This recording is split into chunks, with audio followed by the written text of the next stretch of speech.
Devda coaching classes बनाड़ जोधपुर के इस YouTube channel पर आप सभी का स्वागत है। पहले वाले वीडियो में हमने चक्रवर्ती ब्याज के बारे में कुछ बेसिक फॉर्मूले पढ़े और उससे करने के तरीके पढ़े। चक्रवर्ती ब्याज को हम 4 तरीकों से कर सकते हैं। आज हम साधारण ब्याज पढ़ेंगे। साधारण ब्याज का क्या बेसिक फॉर्मूला होता है और क्या कंसेप्ट रहता है वो पढ़ेंगे।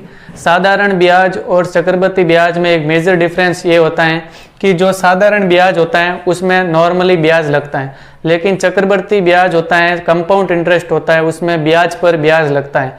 और साधारण ब्याज का जो फॉर्मूला है वो रेगुलरली हम जो यूज़ ले रहे हैं वही फॉर्मूला है, उससे हम सारे क्वेश्चन करेंगे। तो साधारण ब्याज का जो फॉर्मूला होता है, साधारण ब्याज को सिंपल इंटरेस्ट भी बोलते हैं। तो साधारण ब्याज का जो बेसिक फॉर्मूला है, साधारण ब्याज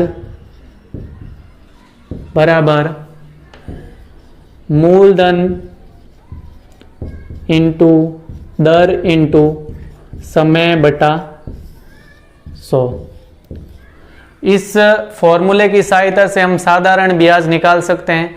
आपको साधारण ब्याज बराबर मूलधन इंटू दर इंटू समय बटा 100। साधारण ब्याज को हम SI बोलते हैं, मूलधन को हम P प्रिंसिपल बोलते हैं, दर को हम रेट R बोलते हैं और टाइम को हम T बोलते हैं। ठीक है, यहाँ पर आपको 3 चीजें दी गई हैं, 4 चीजें दी गई हैं। एक तो 3 चीजें P का मतलब होता है प्रिंसिपल, R का मतलब होता है रेट, T का मतलब होता है टाइम और SI मीन्स सिंपल इंटरेस्ट। आपको इन चारों में से कोई भी 3 मान दिए होंगे और चौथा मान निकालना होगा। जैसे आपको SI निकालना है, सिंपल इंटरेस्ट निकालना है, तो जो भी एग्जामिनर आपको क्वेश्चन देगा उसमें P, R और T देगा। तो P into R into T से आपको SI निकाल सकते हैं। अगर हमें P का मान निकालना है, P मीन्स मूलधन का मान निकालना है, तो हम कैसे निकालेंगे? मूलधन का फॉर्मूला होता है SI into 100 upon R into T। इस P का मान निकालना है तो इस 100 को इस SI से मल्टीप्लाई किया और R इंटू T को बटे में नीचे भेज दिया तो हमें क्या P का मान प्राप्त होगा। अगर साधारण ब्याज के प्रश्नों में हमें अगर SI दिया हुआ है, साधारण ब्याज दिया हुआ है, रेट दी गई है, टाइम दी गई है और जो राशि है वो पूछ ली जाती है, तो आपको ये फॉर्मूला यूज लेना है। अगर आपको रेट पूछ ले तो रेट के लिए क्या फॉर्मूला होता है? R बराबर SI into 100 upon P into T. जैसे आपको यहाँ पर R ये रेट पूछ ले तो आपको SI ये 100 SI से मल्टीप्लाई हो जाएगा और P और T नीचे भाग में चला जाएगा तो हमें R का मान प्राप्त हो जाएगा। R क्या होती है? रेट होती है। आपको इन चारों मानों में से कोई 3 मान दिए जाएंगे और चौथा मान पूछ लिया जाएगा।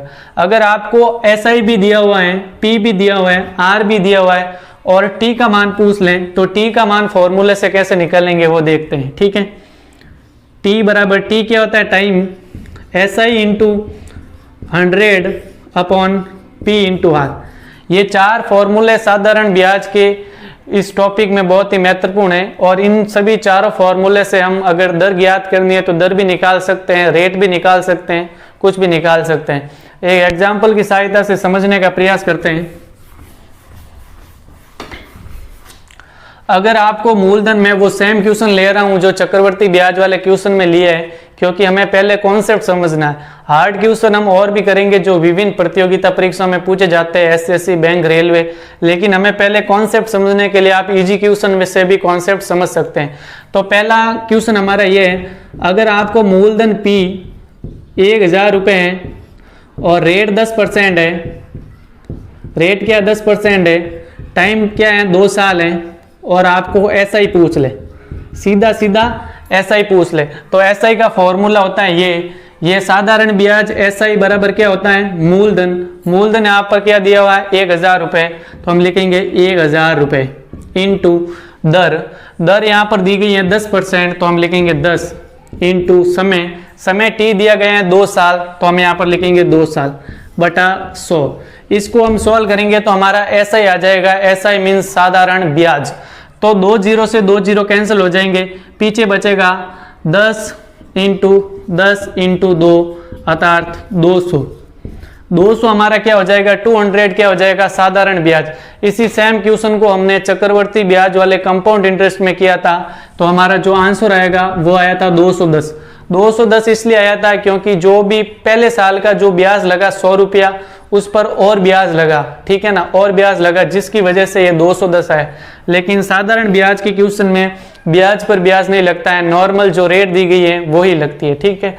इस क्वेश्चन को आप सेकंड तरीके से कैसे कर सकते हैं, सेकंड तरीके से करने के लिए आपको क्या है कि रेट कितनी दी गई है, 10% दी गई है। रेट कितनी दी गई है, 10% दी गई है, और कितने साल के लिए दी गई है, 2 साल के लिए दी गई। तो 10 × 2 कितना हो गया, 20%। 10 × 2, 2 से मल्टीप्लाई इसलिए किया क्योंकि जो रेट है वो 2 साल के लिए दी गई, तो 10 × 2 20% हो गया। अब हमें जो भी मूलधन दिया हुआ है उसका हम 20% निकालेंगे तो वो हमारा साधारण ब्याज आएगा। तो मूलधन क्या दिया गया है, 1000। 1000 का 20%, 20/100, 2 0 से 2 0 कैंसिल, पीछे बचेगा 10 × 20, 200। इस एक क्वेश्चन को हमने 2 तरीके से किया। आप नेट रेट भी लिख सकते हैं, 10% रेट है और वो भी 2 साल के लिए है, ठीक है। हम यहाँ पर ये फॉर्मूला इसलिए नहीं लगाते हैं, a + b + a × b upon 100 वाला फॉर्मूला इसलिए नहीं लगाते क्योंकि ये चक्रवर्ती ब्याज वाले में यूज होता है। इसलिए क्या है कि इसको कैंसिल करते हैं और a + b ही रहने देते हैं। a क्या है, पहले साल की रेट 10% और b क्या है, दूसरे साल की रेट 10%। तो यहाँ पर भी रेट क्या है, सेम है, 10 + 10 क्या हो गई, 20%। तो हमें जो साधारण ब्याज है वो 20% प्राप्त हुआ। तो आप जो भी मूलधन दिया गया है उसका आप 20% निकाल लो तो आपको क्या आ जाएगा, साधारण ब्याज। इस प्रकार के क्वेश्चन में हमने कैसे साधारण ब्याज निकाला आपने सीखा। अगर आपको यहाँ से रेट को रिमूव कर दे,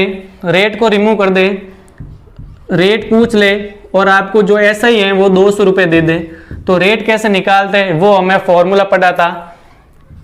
SI रेट बराबर क्या होता है, SI × 100 बटा मूलधन इंटू समय इंटू मूलधन।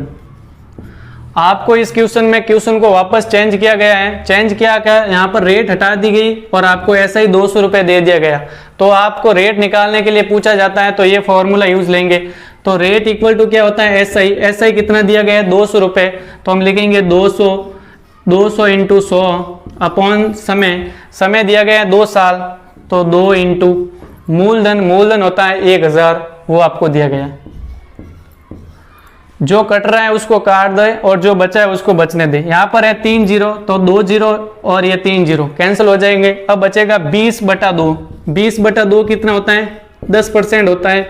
तो इसी सेम क्वेश्चन को एग्जामिनर कैसे घुमाकर पूछ सकता है ये हमने देखा। यहाँ पर रेट हटा दी और SI दे दिया। अगर रेट दे दे और SI पूछ ले तो भी ये चारों फॉर्मूले पढ़े, इन चारों फॉर्मूलों की सहायता से हम इस क्वेश्चन को कर सकते हैं। साधारण ब्याज के आज हमने साधारण प्रश्न करे और अगले वीडियो में हम विभिन्न प्रतियोगिता परीक्षा, SSC, बैंक, रेलवे आदि में पूछे गए विभिन्न हार्ड प्रकार के क्वेश्चन करेंगे और आपका जो भी कंसेप्ट है उसको बूस्ट करेंगे। Thank you for watching.